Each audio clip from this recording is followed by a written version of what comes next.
So when I was a kid, this was my team. I stunk at sports. I didn't like to play them. I didn't like to watch them. So this is what I did. I went fishing. And for all of my growing up, I fished on the shores of Connecticut. And these are the creatures that I saw on a regular basis.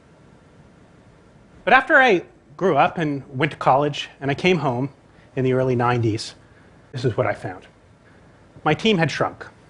It was like literally having your roster devastated.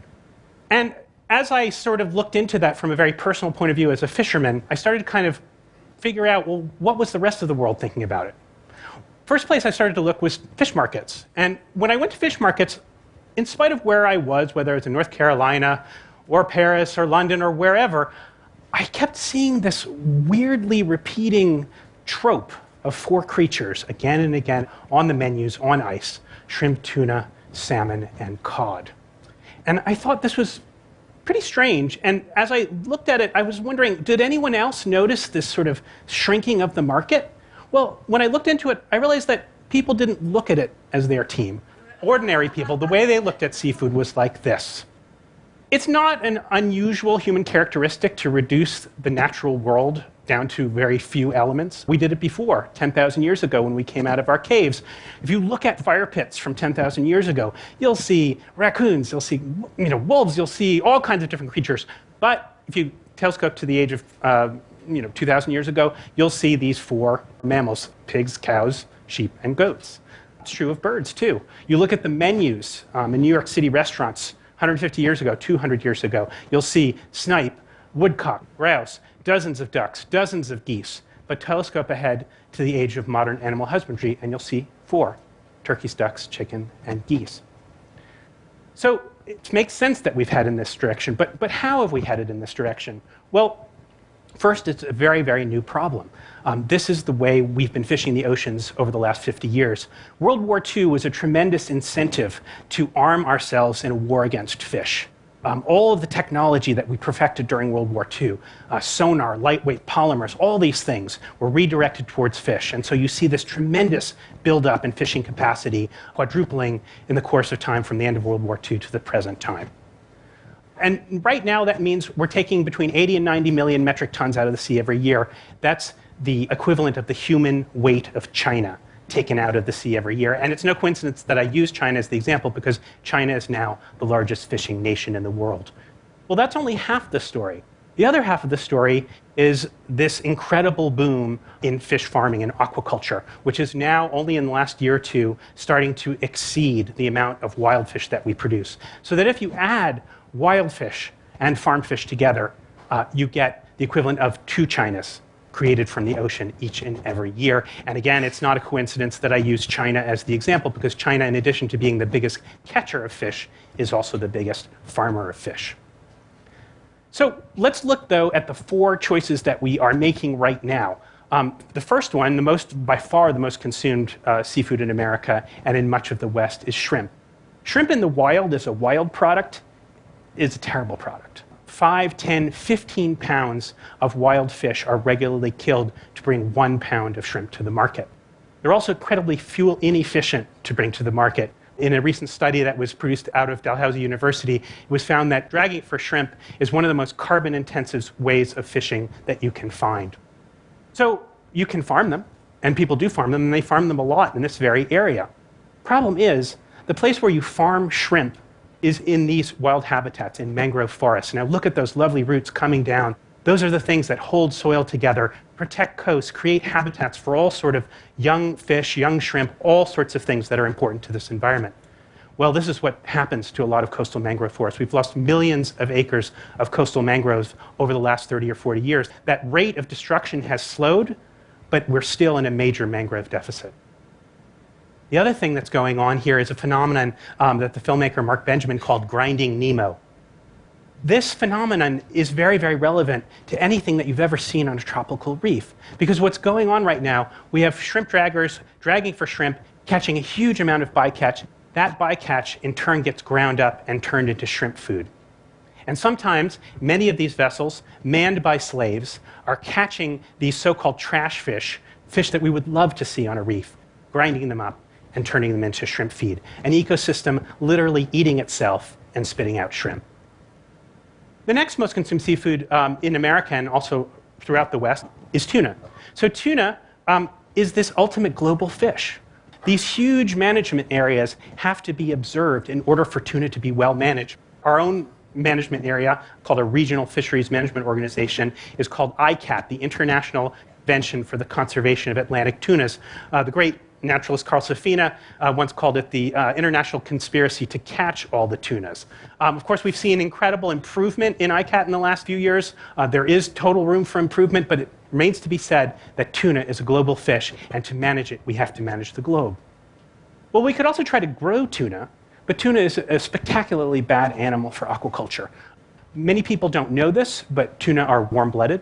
They can heat their bodies 20 degrees above ambient temperature. They can swim at over 40 miles an hour. So pretty much eliminates all the advantages of farming a fish, right? A farmed fish is cold-blooded. It doesn't move too much. That's a great thing for growing protein. But if you've got this crazy wild creature that swims at 40 miles an hour and heats its blood, not a great candidate for aquaculture.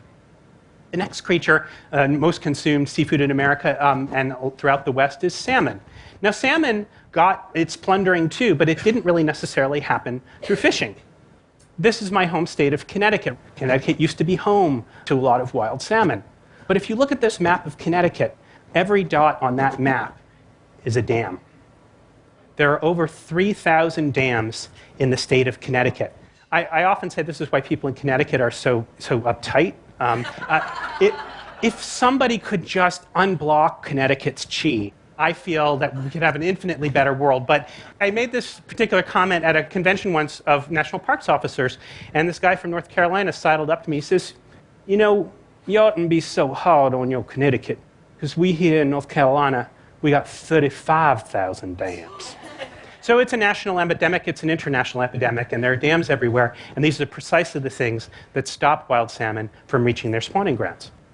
So as a result, we've turned to aquaculture, and salmon is one of the most successful, at least from a numbers point of view.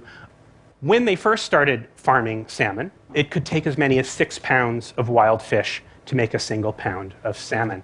The industry has, to its credit, greatly improved. They've gotten it below 2 to 1, although it's a little bit of a cheat, because if you look at the way aquaculture feed is produced, they're measuring pellets, pounds of pellets per pound of salmon. Those pellets are in turn reduced fish. So the actual, what's called the FIFO, the fish in and the fish out, kind of hard to say. But in any case, credit to the industry, it has lowered the amount of fish per pound of salmon. Problem is, we've also gone crazy with the amount of salmon that we're producing. Aquaculture is the fastest growing food system on the planet. It's growing at something like 7% per year. And so even though we're doing less per fish to bring it to the market, we're still killing a lot of these little fish. And it's not just fish that we're feeding fish to, we're also feeding fish to chickens and pigs. So we got chickens, and they're eating fish. But weirdly, we also have fish that are eating chickens, because the byproducts of chickens, feathers, blood, bone, get ground up and fed to fish. So I often wonder, is there a fish that ate a chicken that ate a fish? It's sort of a reworking of the chicken and egg thing. Anyway, altogether, though, it results in a terrible mess. What you're talking about is something between 20 and 30 million metric tons of wild creatures that are taken from the ocean and used and ground up. That's the equivalent of a third of a China or of an entire United States of humans that's taken out of the sea each and every year. The last of the four is a kind of amorphous thing. It's what the industry calls white fish. There's many fish that get cycled into this white fish thing, but the way to kind of tell the story, I think, is through that classic piece of American culinary innovation, the Filet-O-Fish sandwich. So the Filet-O-Fish sandwich actually started as halibut, and it started because a local franchise owner found that when he served his McDonald's on Friday, nobody came, because it was a Catholic community. They needed fish. So Ray Kroc, he went to Ray Kroc and he said, I'm going to bring you a fish sandwich. It's going to be made out of halibut. Ray Kroc said, I don't think it's going to work. I want to do a hula burger, and there's going to be a slice of pineapple on a bun. But let's do this. Let's have a bet. Whoever sandwich sells more, that will be the winning sandwich. Well, it's kind of sad for the ocean that the hula burger didn't win. So he made his halibut sandwich. Unfortunately, though, the sandwich came in at 30 cents. Ray wanted the sandwich to come in at 25 cents. So we turned to Atlantic cod. We all know what happened to Atlantic cod in New England. So now the Filet-O-Fish sandwich is made out of Alaska pollock. It's the largest finfish fishery in the United States, 2 to 3 billion pounds of fish taken out of the sea every single year. If we go through the pollock, the next choice is probably going to be tilapia. Tilapia is one of those fish nobody ever heard of 20 years ago. It's actually a very efficient converter of plant protein into animal protein, and it's been a godsend to the third world. It's actually a tremendously sustainable solution. It goes from an egg to an adult in 9 months. Problem is that when you look about the West, it doesn't do what the West wants it to do. It really doesn't have what's called an oily fish profile. It doesn't have the EPA and DHA omega-3s that we all think are going to make us live forever. So what do we do? I mean, first of all, what about this poor fish, the clupeids, the fish that represent a huge part of that 20 to 30 million metric tons? Well, one possibility that a lot of conservationists have raised is, could we eat them? Could we eat them directly instead of feeding them to salmon? There are arguments for it. They are tremendously fuel efficient to bring to market, a fraction of the fuel costs of, say, shrimp, and at the very top of the carbon efficiency scale. They also are omega-3 rich, a great source for EPA and DHA, so that is a potential. And if we were to go down that route, what I would say is, instead of paying a few bucks a pound, or a few bucks a ton, really, and making it into aqua feed, could we have the catch and double the price for the fishermen and make that our way of treating these particular fish? Other possibility, though, which is much more interesting, is looking at bivalves, particularly mussels. Now, mussels are very high in EPA and DHA. They're similar to canned tuna. They are also extremely fuel efficient. To bring a pound of mussels to market is about 1/30 of the carbon as required to bring beef to market. They require no forage fish. They actually get their omega-3s by filtering the water of microalgae. In fact, that's where omega-3s come from. They don't come from fish. Microalgae make the omega-3s. They're only bioconcentrated in fish. Mussels and other bivalves do tremendous amounts of water filtration. A single mussel can filter dozens of gallons every single day. And this is incredibly important when we look at the world. Right now, nitrification, overuse of phosphates in our waterways are causing tremendous algal blooms. Over 400 new dead zones have been created in the last 20 years, tremendous sources of marine life death. We also could look at not a fish at all. We could look at a vegetable. We could look at seaweed, the kelps, all these different varieties of things that can be high in omega-3s, can be high in proteins, tremendously good things. They filter the water just like mussels do. And weirdly enough, it turns out that you can actually feed this to cows. Now, I'm not a big fan of cattle, but if you wanted to keep growing cattle in a time and place where water resources are limited, you're growing seaweed in the water, you don't have to water it. Major consideration. And the last fish is a question mark. We have the ability to create aquacultured fish that creates a net gain of marine protein for us. This creature would have to be vegetarian, it would have to be fast growing, it would have to be adaptable to a changing climate, and would have to have that oily fish profile, that EPA, DHA, omega-3 fatty acid profile that we're looking for. This exists kind of on paper. I've been reporting on these subjects for 15 years. Every time I do a new story, somebody tells me, we can do all that.